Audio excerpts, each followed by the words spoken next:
ስለዚህ ልብሱን ስጪን እንሂድ። እኔ ልቀበይ ፍላጎታችሁን እየጠየቁኝ ያለው ሩታ ሄርሜላ ታሐስራት ነው። ምክንያቱም ዘው ብላ ቤቴ ገብታለች በማለት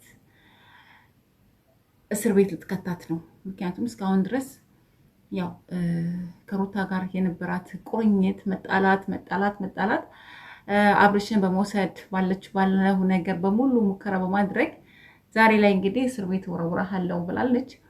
ወይኔ ቤት ልትወረውራት ነው። ያም ማለት እንግዲህ ሄርሜላም ጥፋት ያጠፋችው ነገር ዘው ብሎ ሰው ቤትም አይገባም።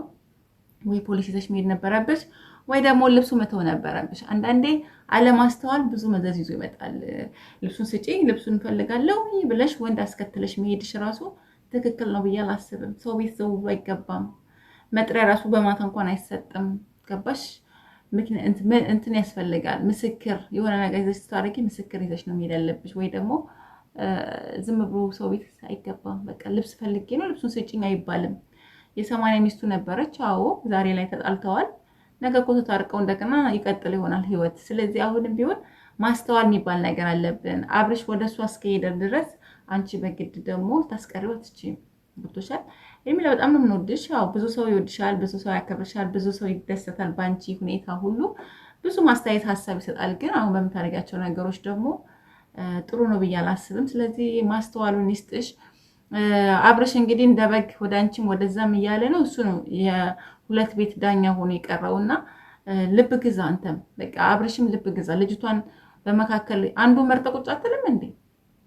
እዚህም እዛም ሁለት ቤት አለ እንዴ? የትኛው ሃይማኖት ነው ሁለት ቤትስ የሚፈቅደው? አንዱ ወደ ወይ ደግሞ የልጅህን እናት ወደ ወይ ደግሞ ያችን ወደ መቀመጥ ነው ያለብህ እንጂ ሁለቱንም ማሰቃየት የለብህም። በቃ ነቅተሃል አይደል እንዴ? ተሽሏል ከተባለ ተሽሏል። ስለዚህ አሁን እንደገና ደግሞ ሌላ ታሪክ ሊመጣ ነው። እስካሁን ድረስ ትጫወት ነበረ። በቃ ዝም ብለህ ሰራህላቸው ልበል እንግዲህ እንደዛም፣ ወይ ደግሞ ሰራህልን ልበል እንጂ ይሄን ያህል ድረስ